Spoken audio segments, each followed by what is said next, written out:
Bom dia. Bom dia.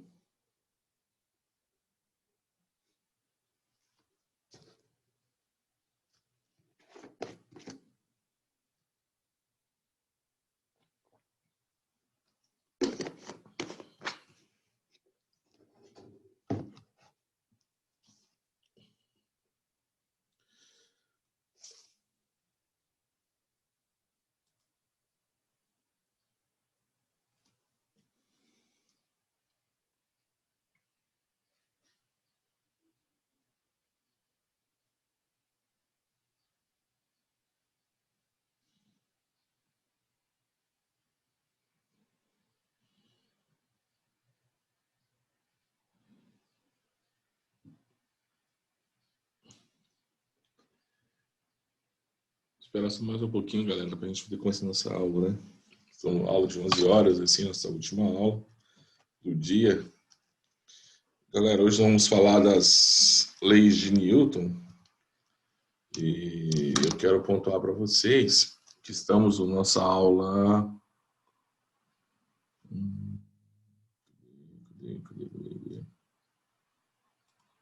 Estamos na nossa aula 12 da Física 4, fechando o nosso livro 3, tá? Então, estamos fechando agora, vejamos o livro 3 de todas as disciplinas, de todas as físicas, Física 1, Física 2 e Física 3. Né? Fechamos todas agora. Tá? Então, aula 12, Física 4.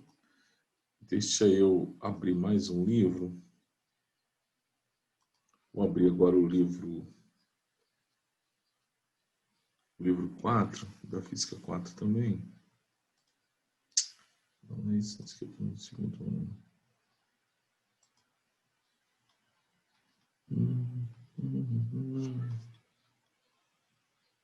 Física, livro 4. Vou abrir o livro 4. Na Física 4.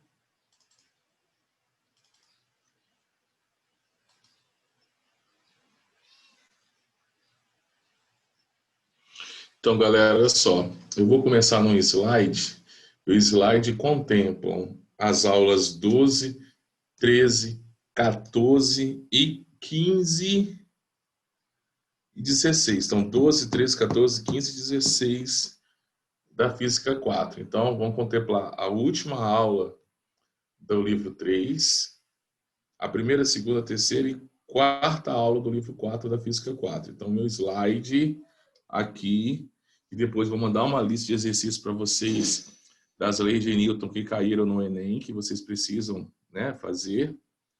Claro que não foi só o Enem, foi só aquela lista que eu vou enviar. Aqueles que querem outros vestibulares adicionais vão fazer o exercício do livro. Então meu slide de hoje contemplam aulas do capítulo da aula Física 4, livro 3, aula 12, aula 13, 14, 15 e 16. Claro que eu não vou conseguir terminar nessa única aula, mas acredito que nessa semana e na próxima semana, tem 2 aulas por semana.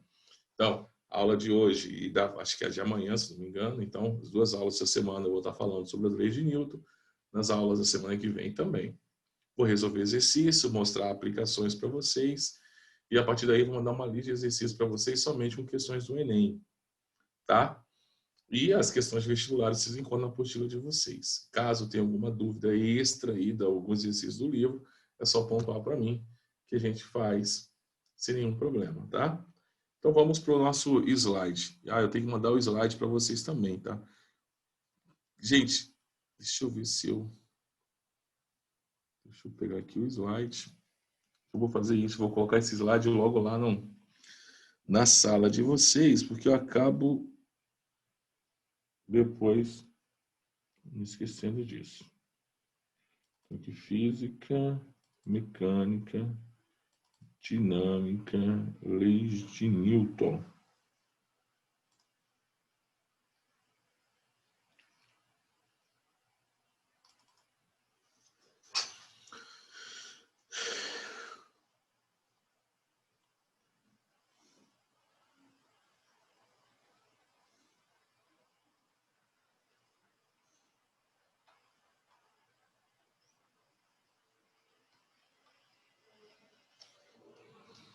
Deixa eu já mandar logo isso para vocês também. Mandar logo no grupo da sala de vocês. Pré-uni.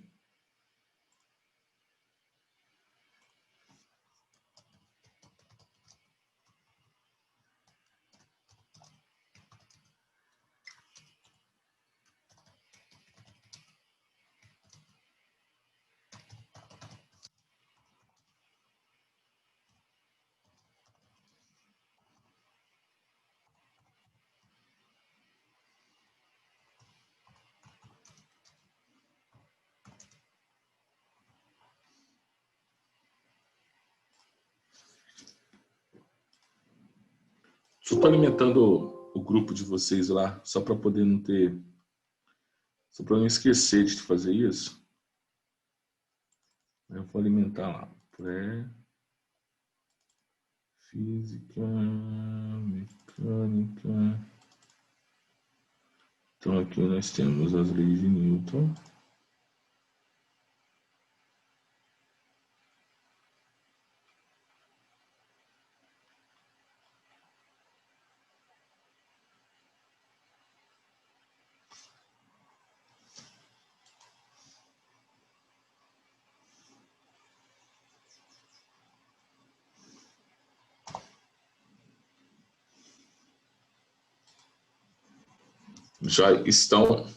Já foram enviados para o grupo de vocês. Então vamos agora retornar. Tá, galera? Tudo certinho lá, tudo enviado. Já enviei o slide, enviei os exercícios também. E vamos começar a falar então sobre as leis de Newton, tá massa? Então estamos aqui falando das leis de Newton.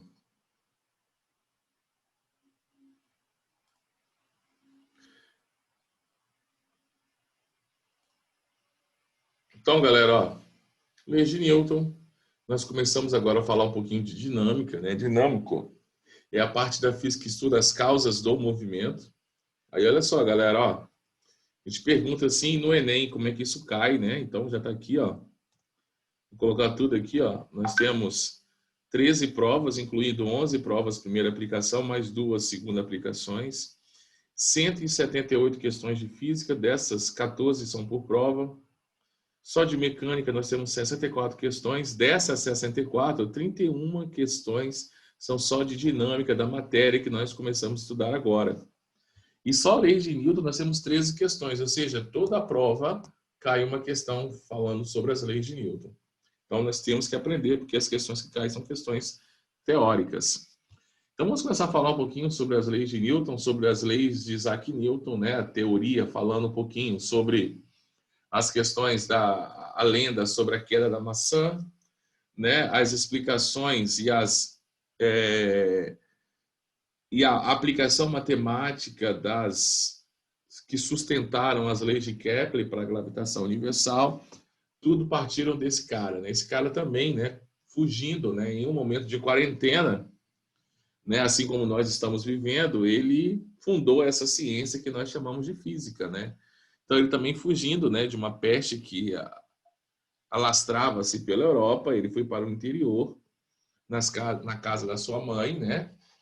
E durante esses 6 meses, aproximadamente 200 dias, ele escreveu um livro chamado de Princípio, e esse livro foi o livro que deu origem a essa ciência, que nós chamamos de física.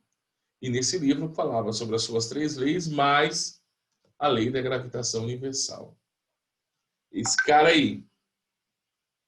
Então, primeiro nós vamos entender o que é força, né? Força é toda a gente capaz de produzir no corpo uma aceleração ou uma deformação.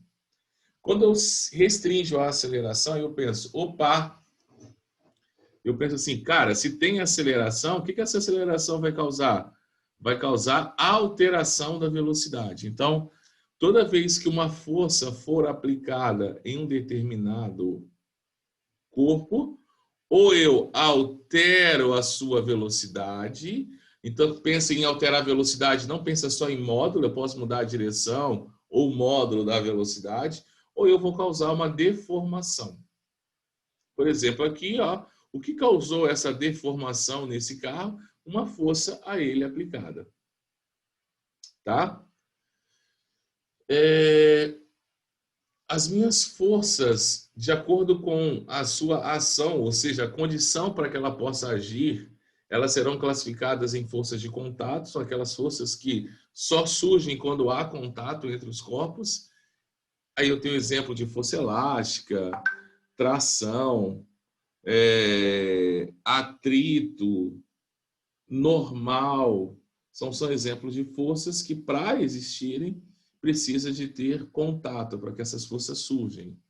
Diferentemente, né, das forças de campo, que não há necessidade de contato. Elas conseguem atuar, ter sua ação, mesmo que sejam à distância. Por exemplo, aí eu tenho a força peso.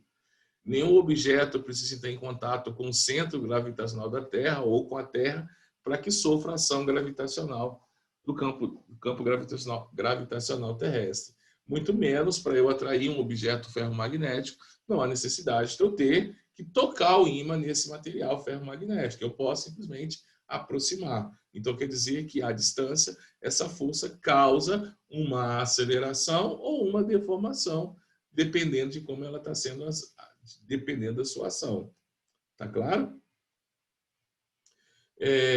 Para a gente ter uma ideia, né, do que é força, como eu já havia definido anteriormente para vocês, então força é todo agente que vai se modificar o estado de movimento dos corpos. Eu tenho duas condições para o movimento dos corpos: ou eles estão em repouso, ou eles estão em movimento retilíneo uniforme.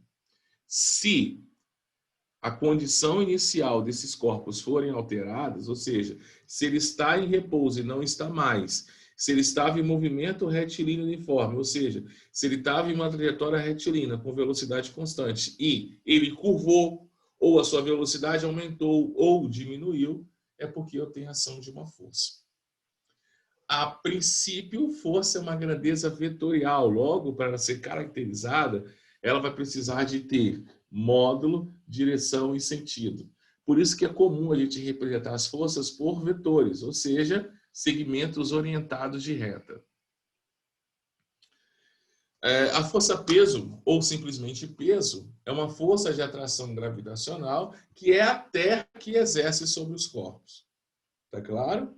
Então, meu peso é uma força de atração gravitacional que a Terra está exercendo sobre mim. Então, Jonaci, você está gordo? Não, eu não estou gordo. É a Terra que me atrai com mais intensidade. E aí eu costumo dizer que a Terra gosta muito mais de mim do que, por exemplo, do Ilha, da Bárbara, porque tudo que você gosta, você atrai com mais intensidade. Não é verdade? Então a Terra gosta muito mais de mim do que de vocês, porque ela atrai com mais intensidade e isso, infelizmente, ocasiona em um peso maior. Fazer o quê? Então, Jonaci, você tem um peso maior do que o meu? Não. A Terra gosta mais de mim do que de vocês. Então eu me sinto lisonjeado por a Terra gostar mais de mim, né? Aí se eu penso, se a Terra gosta mais de mim, porque Deus gosta mais de mim, porque Deus fez a Terra, então a Terra atrai assim com mais intensidade, automaticamente eu me sinto grato por isso. Claro que às vezes eu falo, por que gostar tanto, né? O que eu tenho de tão especial para a Terra me atrair com tanta intensidade? Né? Por que eu preciso deixar de comer algumas coisas que a Terra produz, né, para poder tentar ver se a Terra deixa de gostar um pouco de mim, né, para ver se essa atração diminui. Mas a Terra, ela insiste em me atrair com mais intensidade. É uma briga feia, né? Eu não consigo fazer com que a Terra deixe de gostar de mim. com tanta intensidade. E é essa terra, né? Galera, a unidade que nós vamos usar para medir a força é o Newton. Só que nós podemos também utilizar o quilograma-força, que o símbolo é o KGF. E aí que tá. Muitos alunos perguntam assim, por que eu escrevo Newton aqui minúsculo, sendo que Newton faz uma homenagem a Isaac Newton. Quando eu quero falar Isaac Newton, Newton de substantivo próprio, nome de Isaac Newton é maiúsculo. Agora, Newton da unidade de medida é minúsculo, tá? O símbolo é um N maiúsculo, mas o nome se escreve com letra minúscula mesmo. É a mesma coisa de quilograma, né? Esse Kzinho aí, ó, é minúsculo, quilograma. Se escreve com QU, né? Mas se eu coloquei com KI, foi. E aí, eu tenho que saber converter, tá, gente? Uma coisa em outra. Para eu medir uma força, normalmente nós usamos o dinamômetro, né? Se vocês têm algum parente com idade superior a 60 anos, né? Quando ele vai te renovar a sua habilitação, ele faz um teste de força lá na clínica. Esse teste de força é para atribuir a essa pessoa, né? Normalmente acho que são 65 anos, essa pessoa que está chegando na terceira idade, se ela tem condições de fazer uma manobra caso tenha necessidade. Então, esse teste de força tem lá, só que dificilmente ele vai pedir para um jovem fazer um teste de força, a não ser que ele esteja com uma condição física comprometida. Então, vai que ele tem alguma deficiência permanente ou transitória, que aí, né, na clínica, e é perceptível algum indício de questionamento de será que essa pessoa tem condições de executar uma manobra no automóvel, ele faz o teste de força. Caso contrário, isso é muito aplicado para pessoas com mais idade, né? Pessoas da terceira idade fazem teste de força. Não sei como é que está hoje, tá? Não sei como é que está hoje, mas eu servi o tiro de guerra em 2000, 2001, não lembro muito bem, mas tem uma cara aí, tem quase 20 anos atrás. E nós fazíamos teste de força lá no TG. Tá? Lá no TG 017, eu servi aqui no tiro de guerra aqui de Linhares. E nós fazíamos teste de força para entrar, para saber se você tem condições de segurar um mosquetão, né? Se você tem condições de ser atirador. Não sei se faz ainda, mas se fazia. Você tinha uma mola que você puxava e ele media a intensidade da sua força. Imagine, né? Já nasci com 18 anos, né? Porra, forte pra caramba, malhando muito, né? E tinha muita força, automaticamente fui chamado para servir. Como é que eu faço para transformar quilograma-força em newtons? É só multiplicar por 9,8. Então, inclusive quando nós subimos na balança, né, nós estamos aferindo o nosso peso, nós vamos ver mais na frente que a gente não está aferindo o peso, estamos aferindo a nossa normal, mas aquela unidade medida na balança está errada. Lá deveria constar KGF, quilograma-força. Ele não está medindo sua massa, ele está medindo a força com que você está comprimindo aquela balança. Ou seja, a sua reação normal do solo aos seus pés. Então, se está medindo uma força, ele tem que ser dado ou em newtons ou em quilograma-força. Mas aí, né, o que se faz? Né? Para facilitar, inclusive, a interpretação, ele acaba tirando o F de força e coloca só o quilograma. Você sabe, lá na balança está lá 54 quilogramas. Tá? Na realidade, deveria ser 54 kgf. Aí, se eu tivesse que converter isso para newtons, eu multiplicaria isso por 9,8. Que nós vamos aproximar isso para 10, tá, gente? Então, kgf para newton, só multiplicar por 10, que está de boa. A primeira lei da inércia, também conhecida como primeira lei de Newton, também conhecida como lei da inércia, ela define para a gente o que é inércia. O que Newton observou nessa sua quarentena? E aí eu pergunto para vocês, o que vocês estão descobrindo nessa quarentena? Qual é a contribuição de vocês para a humanidade? Olha que Isaac Newton trouxe para a humanidade. A tecnologia, né? A mãe, né? O berço de todos os pensamentos tecnológicos. Aí fala assim, pô, para que esse cara foi inventar a física? Se ele não inventa a física, provavelmente a gente não teria inventado as máquinas térmicas, a gente estaria vivendo ainda com a força animal, a força motriz humana para movimentar todas as indústrias. Estaríamos ainda queimando carvão para alimentar as nossas demandas, estaríamos ainda usando lampiões, né, com gorduras de animais, muitas vezes utilizadas. Na Idade Média utilizava-se, as pessoas ali do nórdico, ali, né, da Europa mais extrema do norte ali, usavam óleos de baleia para queimar nas suas residências, né? Então matavam as baleias simplesmente para tirar o seu óleo para poder fazer isso. Até assisti um filme na Netflix falando sobre isso, relatando sobre isso, sobre a grande Moby Dick, né? A lenda Moby Dick. Então eu sei que às vezes é difícil entender, é difícil estudar, mas foi necessário. E por isso que vocês agora estão caminhando para profissões que às vezes têm tudo a ver com a física, se você gostou, e às vezes não tem nada a ver com a física, se você não gostou, porque as inteligências são inteligências múltiplas. Mas você não gostar não quer dizer que ela não é importante. Então, Isaac Newton, fugindo dessa quarentena, ele percebeu que todo corpo que estivesse em repouso, ou todo corpo que estivesse em movimento retiliniforme, ele tende a permanecer nessa condição. Quando eu falo que meu corpo está em repouso, eu estou falando que ele está em equilíbrio estático. Quando eu falo que o corpo está em movimento retilíneo uniforme, ele está em equilíbrio dinâmico. Está claro isso para vocês? Equilíbrio estático e equilíbrio dinâmico. Então ele percebeu que todo corpo em repouso tende a permanecer em repouso e todo corpo em movimento retilíneo e uniforme tende a permanecer em movimento retilíneo e uniforme, a não ser que uma força resultante atue sobre ele.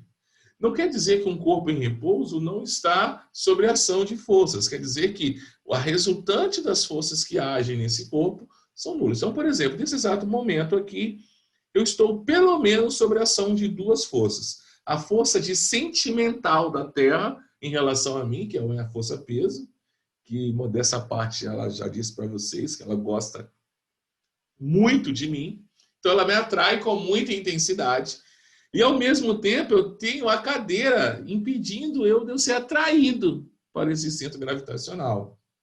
Então quer dizer que eu tenho uma reação normal da cadeira e ter uma força de atração gravitacional da Terra. Então eu tenho ação de duas forças. Mas assim, por que eu não estou levitando ou por que eu não estou caindo? Porque o somatório dessas duas forças, o resultado é zero. Então eu não tenho uma força resultante, por isso que eu continuo em repouso. Agora, se a Terra resolver me atrair com mais intensidade e a cadeira não conseguir sustentar essa atração, o que vai acontecer? Eu vou me dirigir ao solo. Então quer dizer que aí eu vou ter uma força resultante e eu vou sair do meu repouso. A mesma acontece com os corpos em movimento retilíneo com velocidade constante. Pode ter uma ação de uma força, porém não pode ter resultante. As forças que atuam nesse corpo, somando, tem que dar zero. Porque se tiver resultante, esse corpo estará em... Ele vai modificar o seu estado ou de velocidade ou de direção. Perfeito? Duas condições, repouso ou MRU. Galera, então, pensando nessa primeira lei de Newton, nós temos duas condições. Ou uma condição de repouso ou uma condição de MRU. Nessas duas condições, a resultante, o somatório de todas as forças que atuam nesse corpo é nulo, tá? Eu considero que um corpo que está em repouso está em equilíbrio estático e um corpo que está em movimento retilíneo uniforme está em equilíbrio dinâmico. Então eu posso generalizar e dizer o seguinte: todo corpo em equilíbrio tende a permanecer em equilíbrio. Se ele está em equilíbrio, quer dizer que não há força resultante atuando sobre ele. Logo, não tem aceleração. Fecha isso, por favor, para mim. Tá bom? Galera, seguindo aí o nosso bate-papo aí.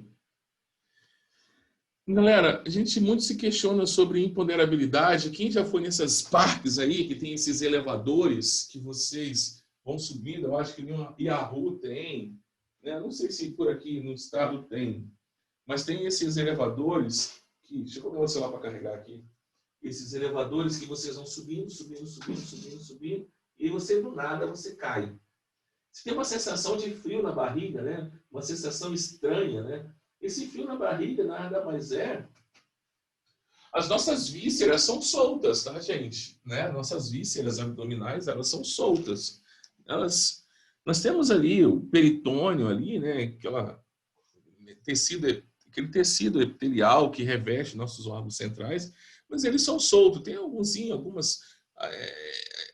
Existe, sim, alguns tecidos que envolvem, e às vezes tem alguns pregamentos entre um órgão e o outro, mas nossas vísceras são soltas.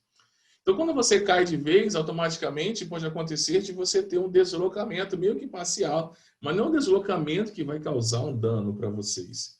Só para vocês terem uma ideia, em alguns acidentes, devido a essa questão do impacto, seus órgãos viscerais pode colidir com a parede do seu abdômen e pode vir a romper. O baço normalmente rompe assim, num acidente devido à questão do impacto, e causar uma hemorragia interna. Então, esse frio na barriga que você tem é devido a esse deslocamento das suas vísceras, e o aporte sanguíneo naquela região diminui. Se diminui o aporte sanguíneo, você tem uma menor temperatura, porque o que mantém essa temperatura corporal do seu organismo nada mais é do que esse aporte sanguíneo, tá? Mas o que é essa imponderabilidade? Essa imponderabilidade é essa sensação, né? Essa percepção de ausência de peso. Na realidade, você não está sem ação. A Terra continua, sim, te atraindo, porém, você não tem um feedback, você não tem um retorno. Como eu não tenho o solo, como é que eu vou saber se a Terra está me atraindo ou não? Né? Se eu não tenho essa percepção, porque o que me faz? O que eu tenho de feedback para essa atração gravitacional? Essa reação que o solo exerce sobre os meus pés. Né? Vocês ainda não passaram por situação dessa, eu ainda também não, né? Porque ainda eu não atingi a terceira idade, falta muito. Né? E eu sou um atleta, né? Eu tenho um histórico de atleta. Né? Eu faço uma flexão de braço muito melhor do que o nosso presidente, que está de sacanagem comigo, que aquilo é uma flexão, né? Flexão de cervical. Né? Eu faço uma flexão mesmo com a região do peitoral, mas enfim. Então eu tenho meu histórico de atleta, campeão brasileiro, campeão municipal, campeão da Gazetinha, vários títulos escolares, universitários, etc. E então, o que me faz perceber se eu estou pesado ou não é a reação do solo. Muitos idosos, vocês que vão para a área médica, vão reclamar de dores nas pernas. E é muito comum, né? Uma queixa muito comum na clínica médica para pessoas na terceira idade, ou pessoas que estão chegando à terceira idade, ou pessoas que trabalham muito em pé, é a queixa que dores nas pernas. E o que ocasiona essas dores nas pernas? Entre inúmeros fatores, pode ser fatores circulatórios e tal, mas inúmeros fatores é o que? O tônus muscular. Ele não está conseguindo resistir, como ele está sendo atraído com muita intensidade para a terra, esse retorno do solo para suas pernas, ele precisa sustentar isso pelos seus membros inferiores, e às vezes isso não está tão forte. Né? Ele precisa trabalhar esses membros inferiores, as suas pernas, né? Tanto as musculaturas da região, né? O quadríceps da perna, quanto a região da panturrilha. E o que acontece? Expulsão de dores. E o que o médico vai dizer para essa pessoa? Perca peso. Na verdade, é perder massa. Né?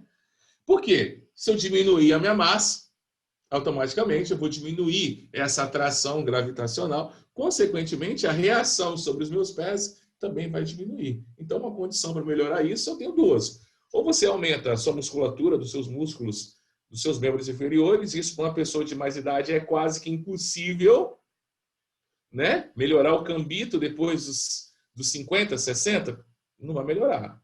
Você pode ter um fortalecimento muscular, mas você não vai ter uma musculatura que vai sustentar. Então, a melhor maneira que tem, a maneira mais fácil, inclusive a mais fácil, é você perder massa. Mas, enfim, o que seria essa imponderabilidade? Então, ele vai perder, ele tem a sensação de não ter peso, porque ele não vai ter essa reação do apoio sobre os seus pés. Claro, nós podemos criar isso, né? Nós podemos criar uma situação idêntica, e assim se faz o treinamento, por exemplo, para astronautas, além de eu ter aquele túnel de vento, eu posso fazer um passeio com esse astronauta, onde eu pego uma nave, um avião, né? Desses Boeings aí, né? E eu faço um voo, aí eu começo a fazer uma inclinação bem próxima a 45 graus, 40 graus ali, em torno de 6.000 metros de altitude, eu faço uma inclinação, vou subindo com uma velocidade constante, e quando eu chego no ápice dessa parábola com a concavidade para baixo, esse avião ele começa a descer. E aí, nessa parte azul aí, eu tenho uma sensação de gravidade nula. Né? Claro que eu tenho essa transição, então eu posso fazer alguns mergulhos desses. Eu vou ter intervalos em torno de 20 a 30 segundos de ausência de gravidade ou essa diminuição de gravidade. Então, eu vou ter uma sensação como se eu estivesse no espaço, como se eu não tivesse a reação do meu peso. Tá claro? Eu tenho um vídeo aqui falando um pouquinho, mostrando sobre isso. Seria um passeio irado que eu gostaria realmente de fazer, porém, né, falta grana.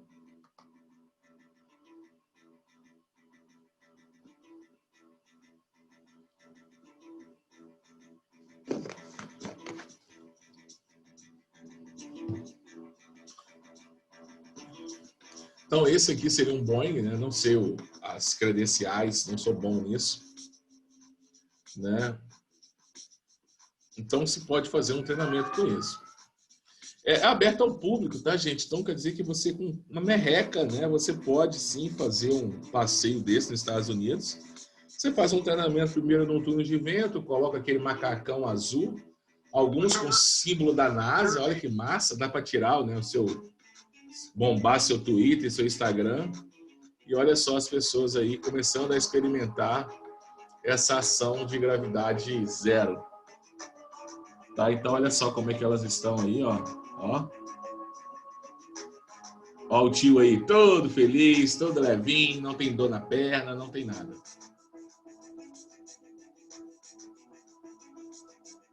Muito legal, né? Ó.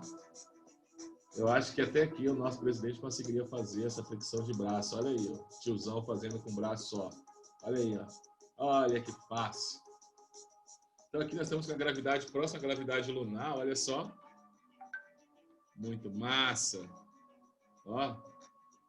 Ixi, o burpee agora ficou brinquedo de criança, né? Olha que legal. Agora a gravidade zero. Ó.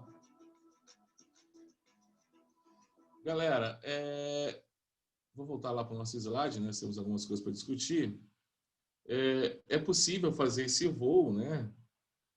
Ele custa hoje quase $5.000, né? Para fazer esse passeio, muito barato. Ó, o Boeing 727, ele é modificado para esse passeio e dá para fazer esse passeio aí ao público, cara. Então custa bem pouquinho, $5.000, né? Nada exorbitante para o norte-americano. Porque o brasileiro é fora de cogitação. Galera, nós vamos para a nossa segunda lei de Newton, né? Na nossa segunda lei de Newton, também chamada de princípio fundamental da dinâmica, ela diz para a gente que a aceleração de um corpo ela é diretamente proporcional à força resultante e inversamente proporcional à massa desse corpo. Tá claro? Então, se tem força resultante, tem aceleração. A aceleração e a força resultante sempre terão a mesma direção e o mesmo sentido. Tá claro isso para vocês? Eu vou aplicar aqui, ó, dois automóveis. A medida, estou mostrando para vocês aqui nessas apresentações que se a força resultante é F, a aceleração é A. Se eu dobro a força, dobro a aceleração. Se eu triplico a força resultante, triplica a minha aceleração. Tá claro? Agora, a força e massa são inversas. Aceleração e massa são inversamente proporcionais. Vou mostrar para vocês aqui. Se eu tivesse, caso eu tenha dois corpos de massas diferentes e eu aplicasse a eles uma força resultante de mesmo módulo, eles irão, né, adquirir acelerações inversamente proporcionais à sua massa. O de maior massa vai adquirir menor aceleração. Tá claro? Então, massa e aceleração são inversamente proporcionais. Fechado? Então, quer dizer que para que eu tenha uma mesma aceleração, eu vou precisar de aplicar uma força maior naquele corpo de maior massa. Tá claro? Então, a inclinação do gráfico, né, essa tangente desse ângulo aí, que seria a minha aceleração, ela é inversamente, né, a tangente, né, o ângulo ali, ó, o ângulo da aceleração, ela é diretamente proporcional à massa. Então, quer dizer que quanto maior a massa, maior será o ângulo, essa tangente desse ângulo aí. Tá? Galera, já falei para vocês sobre as unidades de massa, né, as unidades de força, que pode ser Newton kgf. Vamos continuar aí. Vou falar da terceira lei de Newton para acabar essa aula. Então, a terceira lei de Newton, lembrando que já te falei para vocês que força, peso, que peso é uma força, e como que eu mensuro esse peso? Massa vezes gravidade. Para fins de nível médio, nós vamos considerar a gravidade igual a 10 metros por segundo ao quadrado, a não ser que a questão forneça para a gente 9,8. A terceira lei de Newton, que é a ação e reação, ela diz que para toda ação eu terei uma reação de mesmo módulo, mesma direção, porém sentidos contrários. E que ação e reação jamais agirão no mesmo corpo. Tá claro? Então, ó, vamos pensar assim. Professor, exercício difícil, tá? Somente para quem a Terra gosta muito. Fazer barra, né? Barra. Então, você puxa a barra para baixo, a reação da barra é te puxar para cima. Você empurra o solo para você caminhar, você empurra o solo para trás e a reação do solo te empurra para frente. Então, toda ação corresponde a uma reação de mesmo módulo, mesma direção, porém sentidos contrários. Não se esqueça disso. Isso é a nossa terceira lei de Newton. E eu quero que vocês entendam que a Terra me puxa, essa é a força-peso, e eu a puxo a Terra.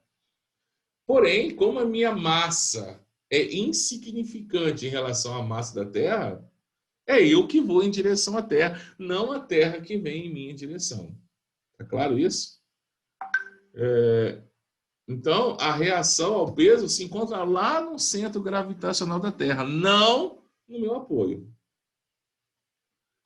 Essa minha normal, que eu chamei de normal, eu estou comprimindo a cadeira. Consequentemente, a cadeira reage contra essa compressão. E essa reação do apoio à força que eu estou comprimindo a cadeira, que nós chamamos de normal.